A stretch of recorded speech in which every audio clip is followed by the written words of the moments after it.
함께 나눈 말씀은 역시 창세기 3장입니다. 창세기 3장 1절에서 24절까지인데요.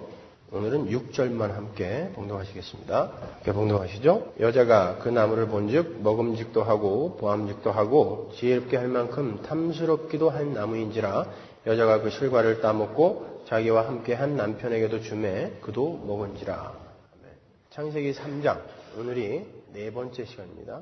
오늘은 3장 전편에 흐르는 아담과 하와의 타락을 통해서 하나님의 말씀을 왜곡하여 받아들이거나 불순종하는 것이 얼마나 엄청난 결과를 초래하는지에 관해서 살펴보도록 하겠습니다. 하와가 뱀의 미혹을 이기지 못하고 선악과를 따먹었어요. 그리고 이내 남편인 아담에게도 그 선악과를 주어서 남편까지도 타락을 하게 만들었어요. 바울은 그 사실을 명확하게 기록하고 있습니다. 디모데전서 2장 14절 아담이 꾀임을 보지 아니하고 여자가 꾀임을 보아 죄에 빠졌음이니라. 명확하게 나오죠? 오늘 여자들이 박살나는 날이에요. 분명 성경은 하나님께서 여자를 돕는 배필로 주셨다고 기록하고 있잖아요. 그런데 여자는 남자를 도와서 그가 하나님의 생명에 이르게 해준 것이 아니라 저승사자가 되어서 남자를 죽이는 꼴이 되어버렸어요. 그렇죠? 그렇다면 하나님께서 여자를 가리켜 돕는 배필이라 말씀하신 것이 아담의 죽음을 돕는 배필이라는 의미였을까요? 지난번에도 이 돕는 배필에 관해서 설명을 한 바가 있습니다만은 오늘은 이 돕는 배필을 조금 다른 관점에서 제가 한번 설명을 해드릴게요. 지난번에는 남자인 아담의 자리에 예수 그리스도를 그리고 여자인 하와의 자리에 교회인 하나님의 백성을 넣어서 그 사건에 나타난 상징적 의미를 살펴봤습니다. 이번에는 남자인 아담의 자리에 하나님의 피조물로서의 인간 그 자체를 그리고 여자인 하와의 자리에 아담의 갈비뼈로 창조된 인간인 여자를 넣어서 그 돕는 배필의 이야기가 이제 이 역사 속에서는 우리에게 어떠한 메시지를 던지고 있는지를 제가 설명을 해드릴게요. 그것을 알기 위해서는 먼저 하나님께서 아담을 지으시고 그를 에덴 동산에 두신 목적에서부터 출발을 해야 돼요. 하나님께서 아담을 지으시고 에덴 동산에 두신 겉으로 드러난 목적을 한마디로 말한다면 아담이 생명나무 실과를 먹고 하나님과 함께 하나님의 창조 목적에 맞는 삶을 영위하며 그러니까 하나님의 영광을 반사적으로 드러내며 그게 발산적 영광이라 했죠. 그런 영광을 드러내며 영원히 살게 하기 위함이에요. 그죠? 물론 그 목적은 더 깊고 심오한 내용을 담고 있습니다만 지금은 그냥 겉으로 드러난 목적만을 짚어보는 거예요. 하와는 바로 그것을 도와야 하는 돕는 배필이었단 말입니다. 그러니까 최초의 인간들은 서로 도와가며 도달해야 할 목적지가 있었다라는 거예요. 그래서 돕는 배필이 필요했던 것입니다. 창세기 2장 16절 보세요. 여호와 하나님이 그 사람에게 명하여 가라사대 동산 각종 나무의 실과는 내가 임의로 먹되 선악을 알게 하는 나무의 실과는 먹지 말라. 내가 먹는 날에는 정령 죽으리라 하시니라.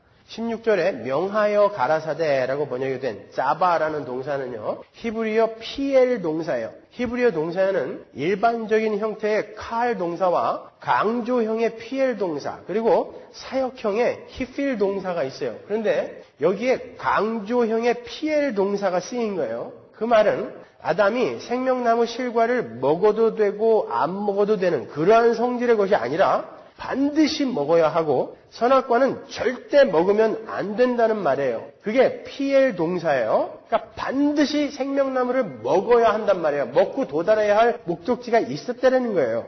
하나님의 최종 목표는 생기, 니스마트하임을 소유한 아담이 아니라 생명나무 실과를 먹고 영원한 생명을 얻은 영생의 인물이었던 거예요. 그래서 거기에 피엘 동사가 쓰인 것입니다. 하나님은 바로 그 일을 위해 돕는 배필을 지으신 거예요. 그런데 그 돕는 배필은 아담으로 하여금 생명나무 실과를 먹도록 도운 게 아니라 선악과를 먹게 만들므로써 오히려 아담을 죽게 만들었어요. 하나님은 여자라는 그런 돕는 배필의 등장과 그 돕는 배필의 실패를 통해서 하나님의 백성이 생명나무 실과를 먹고 영생을 얻는 것에 인간 측에서 나오는 그 어떤 것도 도움이 되지 못한다는 것을 확인시켜 주시는 거예요.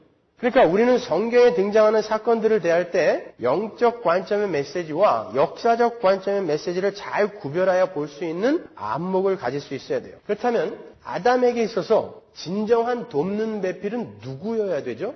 여기 창세기에 돕는 배필이라는 단어에 쓰인 에젤이라는 단어와 똑같은 단어가 시편 115편에 나와요. 가볼까요? 9절. 이스라엘아 여호와를 의지하라. 그는 너희 도움이시요 너희 방패시로다. 10절. 아론의 집이여 여호와를 의지하라. 그는 너희 도움이시요 너희 방패시로다. 11절. 여호와를 경외하는 너희는 여호와를 의지하라. 그는 너희 도움이시요 너희 방패시로다. 여기에 쓰인 그는 너희 도움이시오. 계속 도움이시오 나오죠? 거기에 쓰인 단어가 에젤이에요. 그러니까 이스라엘, 즉 그 하나님의 백성들의 돕는 배필은 하나님 자신이어야 하는 거예요. 더 명확한 증거는 신약에 나와요. 그 에젤이라는 히브리어를 헬라어로 바꾸면 파라클레토스거든요. 그 단어가 어디 나오는지 한번 신약에서 찾아보죠. 요한복음 14장 16절. 내가 아버지께 구하겠으니 그가 또 다른 보혜사를 너희에게 주사 영원토록 너희와 함께 있게 하시리니. 보혜사. 이게 바로 파라클레토스예요. 영어 성경에는 헬퍼, 카운셀러 이렇게 번역이 되어 있죠. 헬퍼, 돕는 배필이란 말이죠. 그러니까 창세기 2장의 돕는 배필은 성령 하나님이셔야 했던 거예요. 지금 여기서 말씀하시는 주님의 말씀대로 하나님의 백성들을 영생으로 이끌 수 있는 유일한 돕는 배필은 진리의 영이신 성령 하나님 한 분뿐이신 거예요. 생명나무 실과를 향한 인간 측의 모든 시도와 노력은 전부 허사인 거예요. 그게 하와라는 돕는 배필의 실패로 드러난 거예요. 하와라는 여자는 그러한 인간의 나약함과 불가능함을 폭로하여 진정한 돕는 배필의 필연성을 주지시키기 위한 돕는 배필이었던 것입니다. 그러나 이제 구원받은 돕는 배필은 어때요? 구원받은 돕는 배필. 그 안에 성령이 계시기 때문에 이제 구원받은 돕는 배필은 진정한 돕는 배필이 될 수 있는 거예요. 그래서 성도가 배우자를 고를 때 첫 번째 보아야 하는 것은 학벌이나 외모나 재산 정도가 아니라 그가 과연 거듭난 사람인가 아닌가 이어야 하는 거예요. 청년들은 특히 명심하세요. 자칫하면 여러분의 배우자가 돕는 배필이 아닌 여러분을 죽이는 자가 될 수도 있다는 것을 명심하십시오. 그러한 배경 속에서 오늘 본문의 하와의 타락을 보도록 하겠습니다. 먼저 본문 1절을 보세요. 여호와 하나님의 지으신 들짐승 중에 뱀이 가장 간교하더라. 뱀이 여자에게 물어 가로되 하나님이 참으로 너희들아 동산 모든 나무의 실과를 먹지 말라 하시더냐. 모세는 뱀을 수식하는 형용사로 아룸이라는 단어를 사용해요. 우리말 개역성경은 아룸이라는 단어를 간교하다라고 번역을 했습니다만 원래 히브리 원어의 뜻은 클레버에 더 가까워요. 현명하다, 지혜롭다라고 번역을 하는 것이 더 원문에 맞는 번역인 거예요. 마태복음에 보면 주님께서 12제자를 파송하시면서 뱀처럼 지혜로워라 라는 말씀을 하시죠. 거기서 쓰인 헬라어 푸호로니모스가 오늘 본문의 히브리어 아룸이라는 단어와 정확하게 같은 뜻이에요. 우리는 이러한 단어를 통해서 하나님을 떠난 지혜와 명철은 자신에게 절대 득이 되는 게 아니라 독이 된다는 것을 알 수 있는 거예요. 계속해서 뱀이 여자에게 물어 가로되라는 어구에 쓰인 동사가 히브리어 아마르라는 동사인데요. 그 동사는 칼 동사 와우 계속형이에요. 그런 건 몰라도 돼요. 그 말은 이미 오래도록 서로 말하고 사귀었다라는 뜻을 담고 있는 거예요. 와우 계속형은. 하와는 현명하고 지혜로웠던 뱀과 자주 함께 했다라는 이야기예요. 사단은 그렇게 하와와 친밀한 관계였던 뱀을 사용해서 하와를 미혹한 거예요. 아니 그 징그러운 뱀이 뭐가 이쁘다고. 아니요. 여러분 학자들에 의하면요. 태초의 뱀은 지금처럼 그렇게 징그러운 짐승이 아니었을 거라고 이렇게 추측을 해요. 그리고 처음에는 뱀에게 다리가 있었을 것이다 라는 추론도 하죠. 왜냐하면 뱀은 하나님의 저주를 받아서 땅을 배로 기게 되거든요. 그래서 뱀은 다리를 사용하여 걷던 지혜롭고 현명한 짐승이었다라는 그런 추론이 있게 된 거예요. 우리 성도들은 이러한 사건들을 통하여 하나님께서 우리 성도들에게 주시는 교훈을 읽어낼 수 있어야 되는 거예요. 하나님은 이러한 성경의 내용을 교회에게 주심으로 해서 여자인 교회는 창세기 3장에 나오는 여자는 단순히 하와만을 의미하는 게 아니라 우리 교회를 의미하는 거란 말입니다. 여자인 교회는 언제든지 마귀의 미혹에 넘어갈 수 있는 존재라는 것을 경고하고 계신 거예요. 그래서 여자가 미혹에 넘어가는 거예요. 뿐만 아니라 우리를 미혹하는 대상은 머리에 뿔을 달고 찾아오는 게 아니라 아주 친밀하고 현명하고 신뢰할 만한 존재의 모습으로 다가온다는 거예요. 사도 바울이 이 창세기 3장의 이야기를 근거로 교회에게 마귀의 미혹에 조심하라고 경고하는 것을 보아도 이 창세기는 그저 최초의 인간의 우발적 타락만을 기록하고 있는 것이 아니라는 것이 밝히 드러나요. 고린도후서 11장 3절 보세요. 뱀이 그 간계로 이와를 미혹해 한 것 같이 너희 마음이 그리스도를 향하는 진실함과 깨끗함에서 떠나 부패할까 두려워하노라. 그죠? 그렇다면 마귀는 과연 어떠한 방법으로 하나님의 백성들을 미혹하는가? 오늘 본문의 내용을 통해서 살펴보도록 하겠습니다. 다시 본문 1절을 보세요. 여호와 하나님의 지으신 들짐승 중에 뱀이 가장 간교하더라. 뱀이 여자에게 물어 가로되 하나님이 참으로 너희더러 동산 모든 나무의 실과를 먹지 말라 하시더냐? 언뜻 보기에는 뱀의 질문에 아무 문제가 없는 듯 보이죠? 그러나 그 질문을 자세히 뜯어보면 그 질문 속에는 아주 사악한 계략이 숨어 있음을 알 수 있어요. 그 뱀의 질문과 하나님의 명령을 잘 비교해 보자고요. 먼저 하나님의 명령을 보죠. 2장 16절 보세요. 여호와 하나님이 그 사람에게 명하여 가라사대 동산 각종 나무의 실과는 내가 임의로 먹되 선악을 알게 하는 나무의 실과는 먹지 말라. 내가 먹는 날에는 정령 죽으리라 하시니라. 하나님은 분명 동산 각종 나무의 실과는 네 마음대로 먹어라 라고 말씀하셨어요. 그리고 선악과에 대해서만 금식 명령을 내리신 거예요. 그런데 사단은 그러한 하나님의 명령에 참으로라는 단어와 모두라는 단어를 살짝 끼워 넣었어요. 하나님이 참으로 너희더러 동산 모든 나무의 실과를 먹지 말라 하시더냐라고 질문함으로 해서 하나님의 엄격함과 극단성을 의심케 만드는 거예요. 섭섭함을 유발시켜버린 거죠. 이렇게 마귀는 하나님의 말씀과 전혀 무관한 것으로 하나님의 백성들을 공격하지 않아요. 마귀는 예수 그리스도를 시험할 때도 그랬던 것처럼 하나님의 말씀을 들고 하나님의 백성들을 공격해요. 그러나 마귀는 하나님의 말씀을 살짝 왜곡시켜서 그 말씀을 듣는 자들을 혼란케 만드는 거예요. 수많은 이단과 사설들이 성경을 완전히 부인하거나 부정하지 않는다는 것을 명심하셔야 합니다. 이단이라는 것은 끝이 다르다라는 거거든요. 다 같은데 끝만 살짝 왜곡시킨 것을 이단이라고 하는 거예요. 예를 들어 성경 말씀에 실존주의 철학을 살짝 가미시켜 놓은 것이 신정통주의라는 거거든요. 성도는 성경을 통해서 실존주의 철학을 해석해야 되는 거예요. 그런데 실존주의 철학으로 성경을 재해석함으로 해서 기독교의 심각한 혼란을 초래하게 되었어요. 그들은 성경을 계시나 하나님의 말씀과 동일시하지 않아요. 뿐만 아니라 성경의 무호성도 받아들이지 않습니다. 그래서 반틸 교수는 신정통주의를 자유주의보다 더 위험한 것으로 간주했어요. 신정통주의는 물론 자유주의에 대항해서 나온 것인데 이게 더 위험한 것이 되어버렸단 말입니다. 제가 지금 칼바르트까지 싸잡아서 매도하는 게 아니에요. 그러나 볼트만이나 폴 틸리 같은 이런 인물들은 아주 위험한 신학자들이에요. 과정신학도 마찬가지예요. 과정신학이라는 것은 진화론적인 학설을 갖고 성경을 재해석해 놓은 거예요.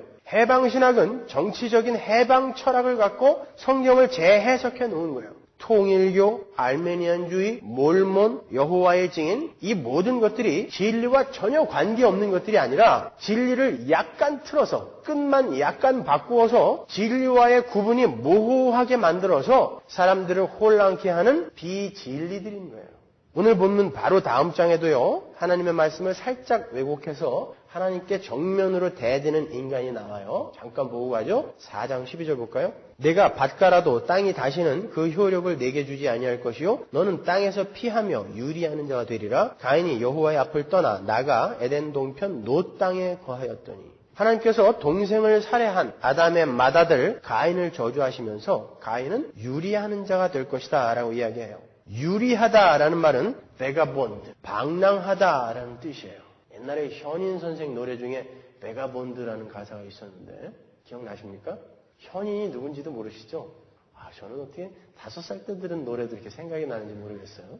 근데 가인이 유리하라라는 저주를 받고 어디 가서 정착을 하는지 한번 보세요. 노 땅에 가서 정착을 한다 그러는데 우리말 개역성경에 노시라고 번역이 된 이 히브리어 노드가 바로 베가본드, 유리하다라는 뜻이에요. 가인은 너는 유리하는 자가 되라 라는 하나님의 저주를 분명히 무슨 뜻인지 알았다고요. 몰랐을 리가 없어요. 그런데 그 하나님의 말씀을 자기가 편한 대로 살짝 바꾸어서 유리하다, 방황하다 라는 뜻을 가진 그 노 땅에 가갖고 정착을 해버린 거예요. 겉으로 보기에는 마치 하나님의 말씀을 잘 따른 것 같아 보이지만 실제로는 해볼 테면 한번 해보자라는 그런 도전적 심보가 들어있는 행동인 거예요. 그러니까 하나님의 말씀을 살짝 왜곡하는 것은 사실은 하나님께 정면으로 대적을 하는 거예요. 그래서 하나님의 말씀은 1.1획도 보태거나 빼서 전달이 되면 안 되는 거예요.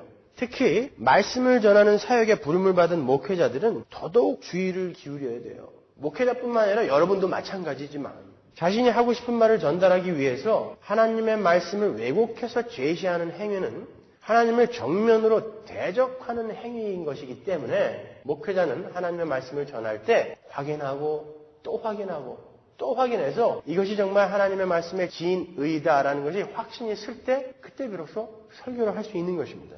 자신의 의견에 반대하는 장로들을 공격하기 위해서 목사가 하는 말이나 목사가 하는 일에 반대하는 사람들은 3대가 저주를 받는다. 그러면서 성경 구절을 쫙 대주는 사람이 있죠. 실제로 저 아래에 있는 어떤 큰 교회 권사회 회장님이 우리 교회 테이프 사러 오셔서 저한테 해준 말씀이에요. 자기네 목사님이 이렇게 말씀하셔서 어찌할 바를 모르겠다고 이야기하시더라고요. 그리고 목사는 하나님께 기름 부음을 받은 사람이고 장로는 사람에게 선택받은 사람이니까 까불지 마라. 그러면서 성경 구절을 또 쫙 대주는 사람들이 있죠. 또 헌금을 많이 거두기 위해 오병이어의 기적은 지금도 일어나고 있으니까 빚을 내서라도 헌금을 한번 해보라느니 11조를 열심히 해서 하나님이 정말 축복을 하시나 안 하시나 하나님을 시험해 보라느니 뭐 그런 것을 이야기하면서 또 말라기 구절 같은 거 막 갖다 대주잖아요. 이런 말들은 성경에 나와 있지도 않거니와 상식적으로도 수긍할 수 없는 아주 저속하고 치졸한 하나님을 향한 반역인 거예요. 그런데도 자신이 하고 싶은 말을 하기 위해 성경을 살짝 틀어서 이용을 하는 사람들이 종종 있는 것을 봐요.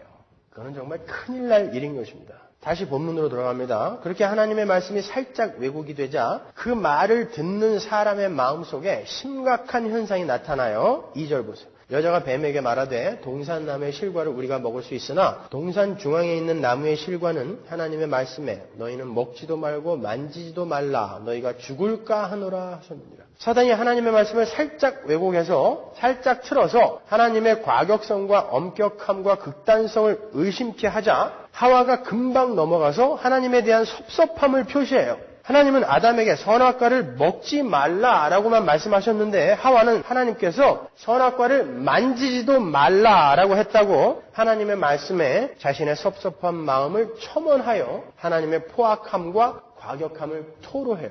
언제 하나님이 만지지도 말라고 그랬어요? 게다가 일단 인간이 그렇게 하나님을 의심하기 시작하자 겁이 없어져요. 그게 3절에 명확하게 기술되어 있습니다. 하나님께서는 아담에게 선악과를 먹게 되면 무츠타무투 정령 죽으리라 죽고 죽으리라 라고 이렇게 반복해서 강조해서 말씀하셨다고요. 그런데 겁이 없어진 하와는 죽을까 하노라 죽을지도 모른다 라고 그렇게 싹 바꿔버렸어요. 겁이 없어진 거죠. 오늘날 하나님을 두려워할 줄 모르는 우리와 너무 흡사하지 않아요? 왜 우리가 이렇게 하나님의 말씀을 두려워하지 않을까요? 왜 하나님을 경외하지 않는 삶을 살죠? 말씀이 실종된 시대에 살기 때문에 그런 것입니다. 하나님의 말씀의 정확한 이해는 이처럼 중요한 거예요. 하나님의 말씀의 진의가 살짝만 왜곡이 되어도 이렇게 엄청난 결과가 배태되는 거예요. 그래서 하나님은 우리 교회에게 말씀의 정확한 해석과 적용을 무서운 경고의 말씀으로 명령하신 것입니다. 계시록 22장 18절 보세요. 내가 이 책의 예언의 말씀을 듣는 각인에게 증거하노니 만일 누구든지 이것들 외에 더하면 하나님이 이 책에 기록된 재앙들을 그에게 더하실 터요. 만일 누구든지 이 책의 예언의 말씀에서 제하여 버리면 하나님이 이 책에 기록된 생명나무와 및 거룩한 성의 참여함을 제하여 버리시리라. 무섭죠? 하나님의 말씀은 이토록 중요한 거예요. 우리의 영원한 생명이 걸려있는 것입니다. 따라서 우리는 하나님의 말씀이 선포되어질 때에 그것이 정말 성경이 담고 있는 진리인지를 열심히 상고하고 묵상하고 연구하여 확인해야 되는 거예요. 목사가 한 이야기를 전부 다 믿으시면 안 되는 것입니다, 여러분. 사도행전 17장 11절 보세요. 베레아 사람은 데살로니가에 있는 사람보다 더 신사적이어서 간절한 마음으로 말씀을 받고 이것이 그러한가 하여 날마다 성경을 상고하므로. 베레아 사람들은 간절한 마음으로 말씀을 받았을 뿐만 아니라 사도 바울의 설교를 듣고 그 설교가 정말 성경에 근거하여 옳은 것인가를 날마다 상고했더라고요. 이런 진지함이 왜 없어졌을까요, 여러분?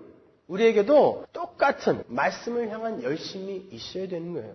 안 그러면 우리는 언제 마귀의 미혹에 넘어가게 될지 모르는 것입니다.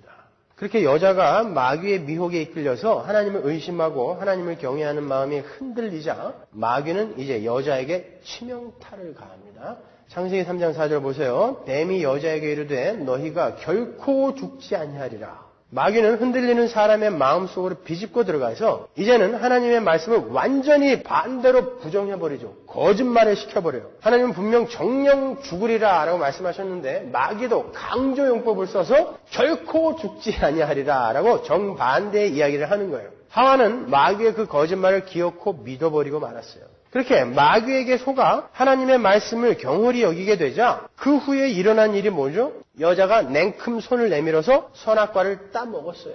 드디어 죄라는 것이 가시적 열매로 맺혀지게 된 거예요. 이렇게 죄라는 것의 발단은 하나님의 말씀을 온전히 따르지 않고 자신의 생각을 섞거나 곡해를 하는 데서 출발하게 되는 거예요. 따라서 여러분은 교회 강단에서 하나님의 말씀이 그 진리를 따라 제대로 강해되어지고 있는지 촉각을 곤두세우고 공부를 하셔야 되는 거예요. 영원한 나의 생명이 걸린 문제이기 때문에 그런 것입니다. 우리는 하나님의 말씀의 진리를 정확하게 배우고 익혀서 그분께서 하지 말라 하시는 것은 그 말씀이 아무리 이해가 안 가고 그 금하시는 일이 너무너무 하고 싶어도 그냥 안 하는 거예요. 반대로 하나님께서 하라 하시면 설사 이해가 안 가고 내 마음이 내키지 않아도 그냥 하는 거예요. 그게 성도가 죄를 멀리하고 행복하게 살 수 있는 유일한 길인 거예요. 그거 가르쳐 주려고 이렇게 창세기부터 성경이 이렇게 기록되고 있는 것입니다. 역사가 이렇게 흐르고 있는 거예요. 하나님의 말씀에 내 생각에는 이라고 내 사견이 개입되면 그 순간 망하는 거예요. 왜 말씀 공부가 중요한지 아시겠어요? 이렇게 마귀는 늘 하나님의 말씀을 왜곡하고 어겨서 결국은 하나님의 진노를 사는 방향으로 일을 하기 때문에 우리는 그 말씀의 진리를 잘 공부해야 되는 거예요. 그렇다면 이런 질문이 혹시 안 드세요? 그렇다면 모든 죄의 원인은 마귀니까 마귀가 미혹해서 우리가 넘어가는 거라면 죄의 모든 원인은 마귀니까 하나님은 우리에게 죄책을 물으시면 안 되는 거 아닌가? 마귀가 하나님의 말씀을 왜곡해서 미혹하지 않으면 우리는 죄를 안 지을 수도 있는 거 아닌가?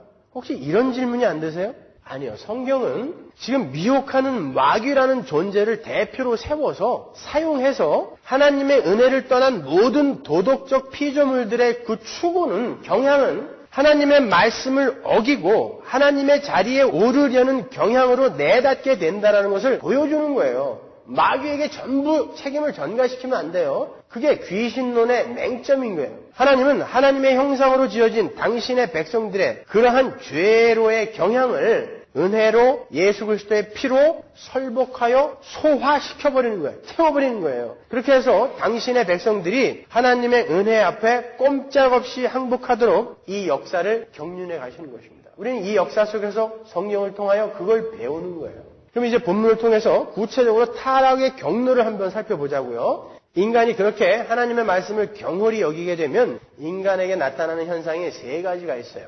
본문 6절 보세요. 여자가 그 나무를 본즉 먹음직도 하고 보암직도 하고 지혜롭게 할 만큼 탐스럽기도 한 나무인지라. 여자가 그 나무 실과를 따먹고 자기와 함께 한 남편에게도 주매 그도 먹은지라. 사단의 미혹에 빠져서 하나님의 추상 같은 명령이 말씀이 우습게 여겨지자 여자는 하나님의 백성은 하나님이 금하신 것을 욕망을 품고 바라봐요. 그랬더니 정말 보암직도 했어요. 뭐죠? 안목의 정욕이라고 하는 거예요. 그리고 이어서 든 생각이 먹음직도 하다예요. 뭐예요? 육신의 정욕이라는 거예요. 그리고 이어서 든 생각이 지혜롭게 할 만큼 탐스럽게 보였다예요. 너희가 선악과를 따먹으면 하나님처럼 될 것이다 라는 그 사단의 미혹을 따라 인간에게 하나님의 지혜에 닿고 싶어하는 종교적 욕망이 생긴 거죠. 그게 바로 이생의 자랑이라는 거예요. 하나님은 역사와 성경을 통하여 우리 성도들이 하나님의 은혜를 떠나 우리 자신을 위해서 살게 되었을 때 우리에게서 나오게 되는 독과 같은 육신의 정욕, 안목의 정욕, 이생의 자랑이 얼마나 인간을 파괴하고 피폐하게 하는지를 깨닫게 해 주심으로 우리 성도들로 하여금 다시는 그러한 길로 빠지지 않도록 우리를 교육하시고 설득하는 거예요. 그래서 우리가 살고 있는 것입니다. 그게 필요 없다면 우리는 창세전에 구원받은 순간 천국으로 들어가 있었어야 된다니까요. 근데 왜 굳이 이 역사가 필요해요? 왜 우리가 이 인생을 살아야 합니까? 그거 배우는 거예요. 그 작업이 지금 에덴 동산에서부터 시작되고 있는 거예요. 이 하나님의 친절하심과 세심하심을, 세밀하심을 여러분 아십니까? 우리를 위해 이 역사가 존재하고 있는 거예요. 다시 한번 말씀드리지만 에덴 동산의 선악과 사건은 단순히 우발적인 인간의 타락을 묘사해 놓은 게 아니에요. 하나님은 에덴 동산의 사건을 포함한 인류의 역사를 통하여 당신의 백성들에게 무언가 하시고 싶은 이야기가 있는 것입니다. 성경이 얼마나 일관성이 있는지 보세요. 교회에게 이 창세기의 이야기를 그대로 끌어다가 경고를 하세요. 요한일서 2장 15절. 이 세상이나 세상에 있는 것들을 사랑치 말라. 누구든지 세상을 사랑하면 아버지의 사랑이 그 속에 있지 아니하니 이는 세상에 있는 모든 것이 육신의 정욕과 안목의 정욕과 이생의 자랑이니 다 아버지께로 쫓아온 것이 아니요 세상으로 쫓아온 것이라. 이 세상도 그 정욕도 지나가되 오직 하나님의 뜻을 행하는 이는 영원히 거하느니라. 사도 요한도 하나님의 은혜를 떠나서 세상을 사랑하는 타락한 인간이 갖고 있는 문제를 세 가지로 딱 지적을 해요. 육신의 정욕, 안목의 정욕, 이생의 자랑인 거예요. 교회들에게 요 이야기 해주고 싶어서 창세기에 그 사건이 일어나고 있는 것입니다. 그리고 그러한 것들과 대조하여 기록된 게 뭐예요? 17절에 하나님의 뜻을 행하는 거. 뭐예요? 선악과 안 따먹는 거. 그 이야기를 그림책처럼 그림으로 보여준 게 창세기란 말입니다. 여기에도 선악과와 생명나무 실과가 그대로 나타나 있잖아요. 다시 말해서 하나님의 뜻을 행하지 않는 자들은 치명적인 병에 걸리게 되는데 그 병은 육신의 정욕, 안목의 정욕, 이생의 자랑이라는 병이라는 거예요. 그러나 그러한 것들은 잠시 후면 사라져버릴 것들이므로 너희들은 하나님의 뜻을 행하는 자가 되어라 라는 권고인 거예요. 우리가 이거 알아먹고 하나님께 항복하고 가면 되는 것입니다. 그게 성화의 최고봉인 거예요. 이렇게 창세기 3장의 아담과 하와의 이야기는 바로 우리의 이야기인 거예요. 이러한 최초의 인간인 아담과 하와가 하나님의 말씀에 불순종하고 하나님의 은혜를 저버림으로써 모든 인간들에게 닥친 육신의 정욕, 안목의 정욕, 이생의 자랑을 벗어나서 살 수 있는 인간은 하나도 없어요. 그게 선악과 나무에서 폭로된 거예요. 그런데 2000년 전에 베들레헴에 오신 나사렛 예수 그리스도께서 정확히 그 시험을 거꾸로 따라 올라가면서 다 이겨내셨어요. 그거 우리에게 보내는 거예요. 하나님의 은혜가 없으면 너희들은 어떻게 될 것인지 니들이 보내는 거예요. 그래서 성경 전체는 예수다라고 이야기를 하는 것입니다. 그러한 예수 그리스도의 승리와 회복이 우리에게 전가된 거예요. 그래서 우리는 은혜로 하나님의 백성이 될 수 있는 것입니다. 이 창세기 3장의 실패가 마태복음 4장에서 예수 그리스도에 의해 정확하게 회복이 되는데 그 이야기가 바로 예수님의 광야 시험 사건이에요. 마귀가 40일을 줄이신 예수님께 다가와서 속삭이죠. 돌로 떡을 만들어 먹어라. 뭐죠? 육신의 정욕이죠. 마귀가 예수님의 육신의 정욕을 부추겨요. 그때 주님께서 뭐라고 대답하시죠? 신명기 8장 3절을 딱 제시하시면서 사람이 떡으로만 살 것이 아니요 하나님의 입으로 나오는 무엇으로? 모든 말씀으로 살 것이라. 보세요. 창세기와 이 이야기가 정확하게 같은 이야기를 하고 있지 않아요? 그러니까 성경은 단어 하나하나가 소름이 끼칠 만큼 완벽하게 성령에 의해 축자 영감설, 영감되어진 책인 거예요. 이 대답이 바로 아담과 하와의 입에서 나왔어야 하는 대답이었어요. 네가 아무리 그럴듯하게 나를 속인다 할지라도, 나를 미혹한다 할지라도 나는 하나님의 말씀을 따를 거야. 하나님의 백성은 자신의 육신의 정욕을 채우기 위해 하나님의 말씀을 어기는 자들이 아니라 하나님의 말씀을 따르기 위해 육신의 정욕을 누르는 사람들인 거예요. 그거 우리에게 가르쳐 주시는 것입니다. 창세기 3장의 아담과 하와의 타락은 인간에 의해 우발적으로 일어난 사건이 아니라 바로 그 사실을 하나님의 백성들에게 주지시키기 위해 일어난 사건이라는 것이죠. 아담과 하와는 선악과 이외의 모든 실과를 먹을 수 있었던 최고의 풍요의 상태에서도 육신의 정욕을 이기지 못했어요. 그거 안 먹고도 배가 불러서 배가 터질 지경이었다고요. 그 사람들은. 그럼에도 불구하고 그걸 못 이기더라는 것입니다. 그게 인간의 실존이에요. 하나님의 은혜를 떠난 인간들, 하나님이 주시는 온전한 생명을 소유하지 못한 인간들의 실존이 얼마나 나약한지를 폭로시키는 것입니다. 그런데 두 번째 아담으로 오신 우리 주님은 반대로 40일을 줄인 상태에서 육신의 정욕을 이겨내신 거예요. 하나님의 말씀을 좇고자 육신의 정욕을 누르셨습니다. 그리고는 그 승리를 하나님의 백성들에게 전가시켜 주신 거예요. 그 승리가 우리의 것이 된 거예요. 하나님은 하나님의 은혜를 떠나서는 첫 번째 아담과 하와처럼 살 수밖에 없는 자들에게 은혜를 쏟아부으셔서 예수 그리스도와 같은 자들로 새롭게 창조해 주실 것임을 창세기와 마태복음의 이야기를 통해 우리에게 말씀하고 계신 거예요. 단순한 회복 정도가 아니라 그와는 비교할 수 없는 어마어마한 존재, 예수 그리스도와 방불한 존재로 너희들을 내가 만들어줄게 라고 우리에게 말씀하시는 거예요. 그게 복음인 것입니다. 그렇게 해서 모든 인간들을 하나님의 저주로 몰아놓은 첫 번째 아담과 하와의 육신의 정욕이 해결됐어요. 두 번째로 마귀가 주님을 시험한 것이 성전 꼭대기에서 뛰어내려보라 라는 요구였어요. 그러면 천사들이 수용될 거야 라고 성경을 근거로, 시편을 근거로 해서 예수님을 미혹했어요. 성전에서 네 힘으로 너를 증명해보라는 거죠. 이생의 자랑인 거예요. 종교적 욕망을 부추긴 거예요. 이 땅에 태어나는 모든 인간들은 다 종교인입니다. 전부 예배를 하는 자들이에요. 엉뚱한 것에 예배를 해서 그렇지. 주님은 사단에게 주 너의 하나님을 시험치 말라라고 단호하게 거절하셨어요. 거기에서 모든 인간들을 하나님의 저주로 몰아넣은 이생의 자랑이 또 해결된 거예요. 세 번째로 마귀는 주님께 천하 만국의 영광을 보여주면서 자신의 말만 들으면 그 세상을 모두 주겠다고 미혹했어요. 뭐죠? 안목의 정욕인 거예요. 주님은 마귀에게 뭐라 그래요? 사단아 물러가라. 그죠? 그리고는 성경 말씀을 인용하셔서 기록되었을 때 주 너의 하나님께 경배하고 다만 그를 섬기라. 너 자신을 섬기지 말고 마귀를 섬기지 말고 그분 하나님을 섬기라 라고 주님께서 대답을 하셨어요. 안목의 정욕이 해결된 거죠. 에덴 동산의 아담과 하와가 바로 이렇게 나갔어야 되는 거예요. 아니 나갈 수도 없었지만 그래서 안 되기 때문에 예수께서 이 땅에 오셔서 이걸 다 이기시고 우리에게 전가시켜 주심으로 해서 우리가 예수와 방불한 자들이 되어버린 거예요. 아담과 하와의 타락의 경로를 정확하게 우리 주님께서 거꾸로 되짚어 올라가시면서 그 실패를 회복하세요. 성경은 주님이 타락한 아담의 후손 중에 마지막 후손으로 이 땅에 오셨다고 기록을 하고 있어요. 예수님이 세례 요한에게 세례를 받은 건 뭐예요? 죄인과 연합하신 거예요. 그분이 죄인이 되신 것입니다. 그래서 마지막 아담이에요. 그분이. 마지막 아담이 되었는데 후사가 없이 죽어버렸어요.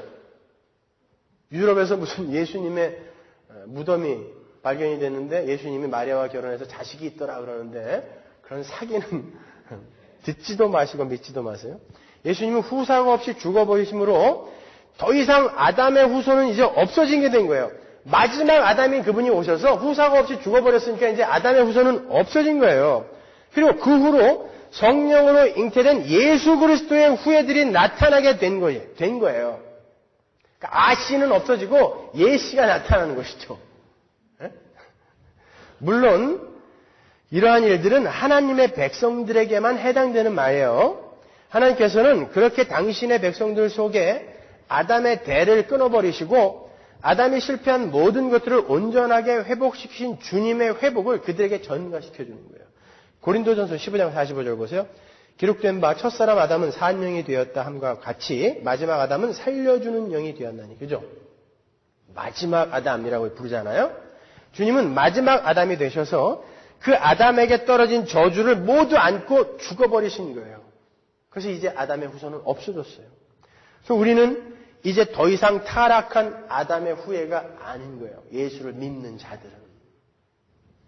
로마서 5장 14절 볼까요? 그러나 아담으로부터 모세까지 아담의 범죄와 같은 죄를 짓지 아니한 자들 외에도 사망이 왕노릇하였나니 아담은 오실 자의 표상이라 그러나 이 은사는 그 범죄와 같지 아니하니 곧 한 사람의 범죄를 인하여 많은 사람이 죽었은즉 더욱 하나님의 은혜와 또는 한 사람 예수 그리스도의 은혜로 말미암은 선물이 많은 사람에게 넘쳤으리라.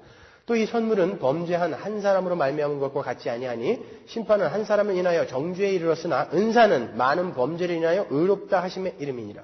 한 사람의 범죄를 인하여 사망이 그 한 사람으로 말미암아 왕노릇하였은즉 더욱 은혜와 의의 선물을 넘치게 받는 자들이 한 분 예수 그리스도로 말미암아 생명 안에서 왕노릇하리로다. 그런즉 한 범죄로 많은 사람이 정죄에 이른 것 같이 의의 한 행동으로 말미암아 많은 사람이 의롭다 하심을 받아 생명에 이르렀느니라. 한 사람의 순종치 아니함으로 많은 사람이 죄인 된 것 같이 한 사람의 순종하심으로 많은 사람이 의인이 되리라.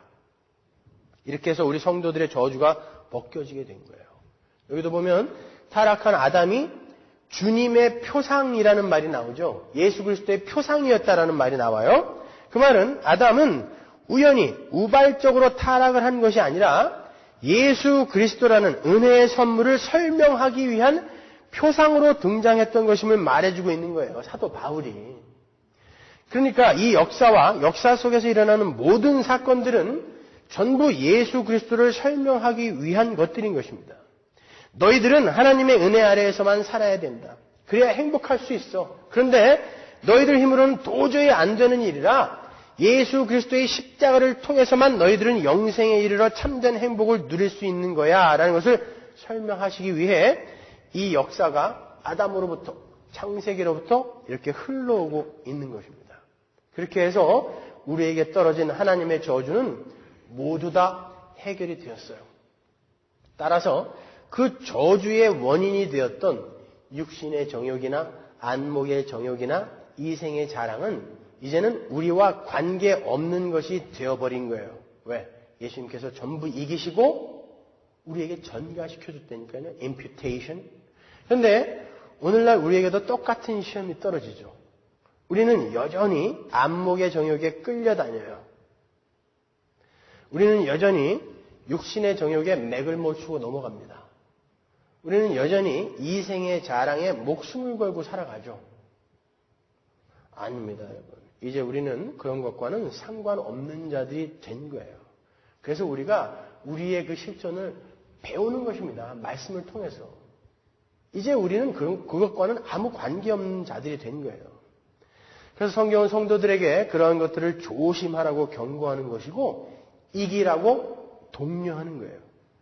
성경은 이제 너희들은 그러한 것들로 너희 스스로를 우주의 중심에 올려놓으려는 시도를 해서는 안 되는 자들이 되었다는 것을 누누이 강조하고 있어요. 따라서 그것들은 우리가 극복해내야 될 것들이에요. 그런데 교회라는 곳에서 예수님께서 다 이겨내시고 극복해내신 그 저주의 원인들인 육신의 정욕과 안목의 정욕과 이생의 자랑을 신앙생활 속에서 채워주겠다라고 노스레를 떨죠. 보세요. 기복신학이 뭡니까? 신앙이 뭐죠?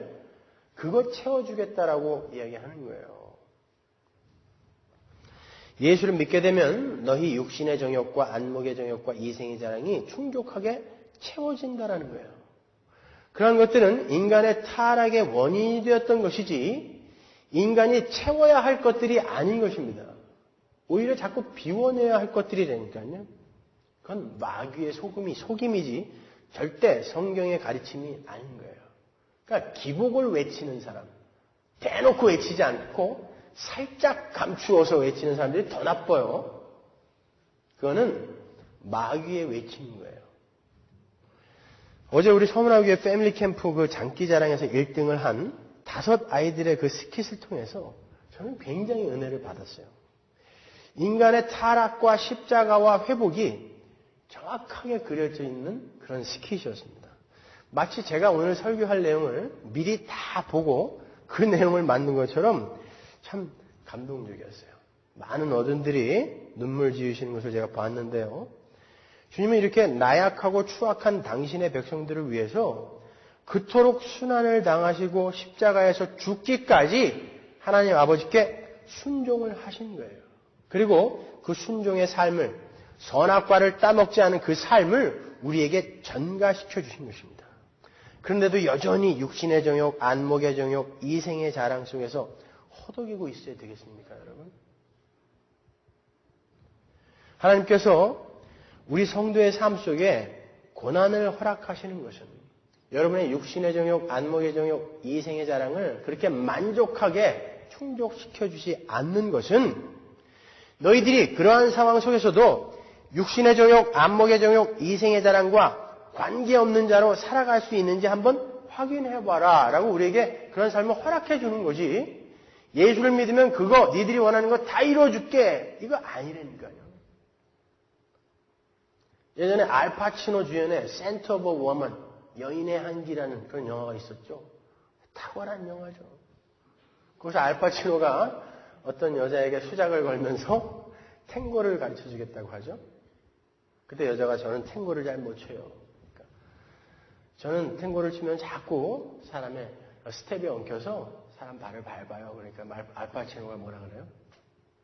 That's the tango. 그게 탱고야. 발이 좀 엉키면 어때? 발 좀 밟으면 어때? 여러분, 인생이라는 건 우리가 원하는 대로 일사천리로 쫙 뻗어나가는 거. 그게 바람직한 인생이 아니라니까요. 오죽하면 김국환 씨가 타타타에서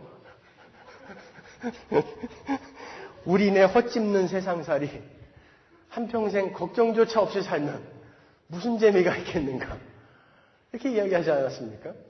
아니, 예수 안 믿는 사람도 그 정도의 안목이 있는데, 우리가 예수 믿는 우리가 예배당에 앉아가고 그걸 전부 채워달라고 하나님께 그렇게 땡깡을 부리고 있습니까, 여러분? 우리 인생은 그거 채우려고 사는 인생이 아니라 그거와 관계없이 사는 삶을 연습하는 거예요. 그와 관계없이 하나님의 말씀에 순종하여 사는 삶이 진짜 행복한 삶이라는 것을 이 땅에서 연습하고 배우고 가는 것입니다. 여러분, 우리가 극복해야 할 육신의 정욕, 안목의 정욕, 이생의 자랑이 우리에게 어떻게 닥치게 되었는지 확실히 아셨죠? 하나님의 말씀을 살짝 왜곡한 데에서 시작되는 거예요. 그러니까 우리가 거듭난 자로서 하나님의 자녀로 그 신분에 맞게 잘 살아내기 위해서는 하나님의 말씀을 그 진리대로 잘 배우고 연구하고 묵상하는 길밖에는 다른 길이 없어요. 더욱더 진지하고 부지런히 하나님의 말씀을 1.1획도 왜곡하지 말고 상고하고 묵상하고 공부하고 연구해서 목숨 걸고 그 말씀에 순종하며 살도록 힘을 씁시다.